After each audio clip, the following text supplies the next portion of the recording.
सुरुवातीला मोठी बातमी अंतरवाली सराटीमध्ये मनोज जरांगे पाटील पुन्हा आमरण उपोषणाला बसणार आहेत। राज्य सरकारने मागण्या मान्य केलेल्या असल्या तरी त्याची अद्याप अंमलबजावणी केलेली नाही। सगळे सोयरे शब्दाची अंमलबजावणी करण्यात यावी, तसंच राज्यभरातील मराठा आंदोलकांवरचे गुन्हे मागे घेण्यात यावेत या प्रमुख मागण्या जरांगेंनी सरकारकडे केल्या आहेत आणि त्यासाठीच आज पुन्हा एकदा आजपासून आमरण उपोषणाला बसतायत मनोज जरांगे पाटील अंतरवाली सराटीत।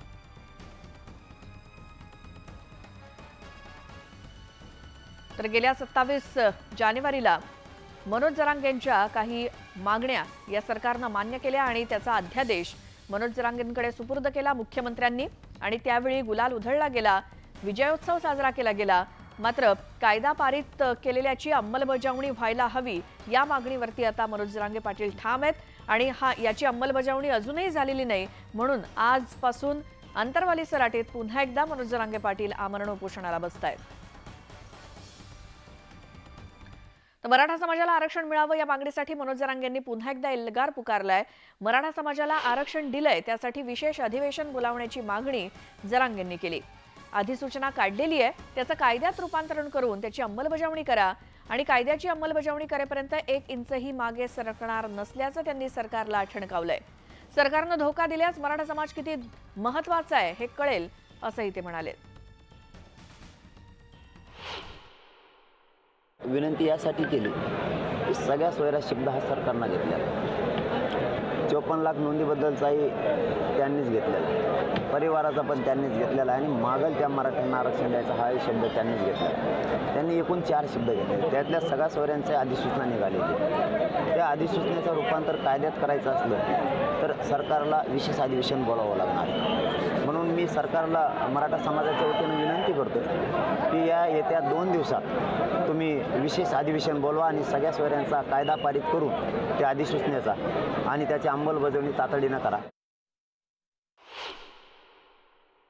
मागासवर्ग आयोगानं सुद्धा अहवाल 2 तारखेलाच दिलाय, तोही स्वीकारून तोही कायदा त्यांनी पारित करावा।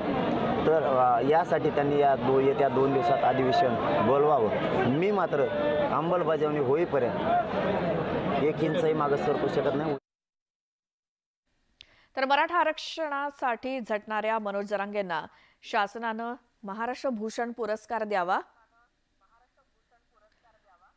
अशी मागणी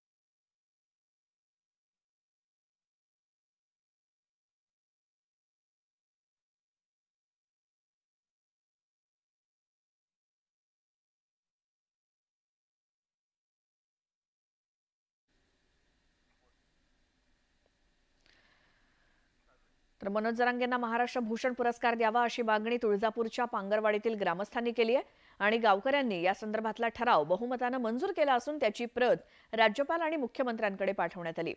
जरांगेंना महाराष्ट्र भूषण देण्याची मागणी करणारी ही राज्यातली पहिलीच ग्रामपंचायत आहे धाराशिवमधली।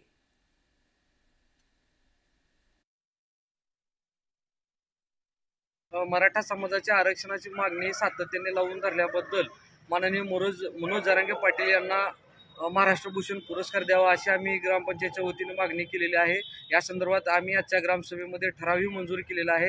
त्या ठरावाची एक प्रत राज्यपाल महोदयांना व मुख्यमंत्री महोदयांना दिलेली आहे। शासनाने त्यांना तातडीने महाराष्ट्र भूषण पुरस्कार द्यावा अशी आमची ग्रामस्थांच्या वतीने मागणी आहे।